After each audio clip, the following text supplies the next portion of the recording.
Bought my land long before a single rooftop existed in what's now the Ridgeview Heights subdivision. Back then it was just me, a quiet stretch of forest, and a natural creek that wound perfectly along the back of my property. That creek wasn't just decorative. It handled every bit of runoff from the hillside. When the storms came, the water knew exactly where to go, and it always flowed harmlessly through the channel the land had carved over decades. But when Ridgeview Heights, the newest luxury HOA community, sprang up next door, my peaceful creek suddenly became their problem, or so they thought. The HOA claimed the creek was an eyesore, even though it didn't even touch their property.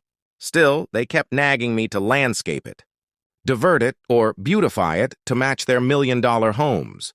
I ignored them. Nature doesn't take orders from HOA Karens. Then came the day I walked outside and saw something that made my jaw lock. A concrete truck on my land, no permission, no warning, pouring straight into my creek. HOA President Karen herself was supervising, hands on hips, barking orders like she owned the place. When I confronted her, she waved a stack of papers at me, claiming the HOA approved the beautification project. I reminded her calmly that my land wasn't part of their show, she smirked and said. Water shouldn't be allowed to flow however it wants. We're fixing it for everyone's safety. They poured 3 full truckloads of concrete into that creek bed before I could get the sheriff out there. By the time the deputy arrived, the damage was done. The natural drainage was dead, buried under gray stone. I knew exactly what was coming next.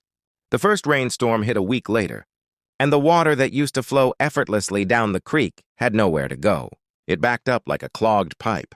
The soil on the ridge couldn't absorb enough, so the water spilled over, straight toward Ridgeview Heights. At first, the HOA proudly put out statements saying their waterproof grading could handle anything. 2 more storms later, their expensive manicured lawns looked like rice paddies. After a month, the ground under several homes became so saturated that foundations began to sink. Boardwalk-style walkways had to be built to reach front doors. What used to be luxury homes now sat in what residents bitterly called Ridgeview Swamp.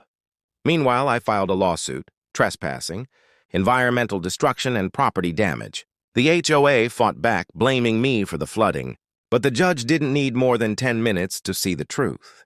I had time-stamped drone footage, creek surveys, sheriff reports, and the best piece of evidence, Karen on camera proudly proclaiming, "We are filling the creek so it stops running."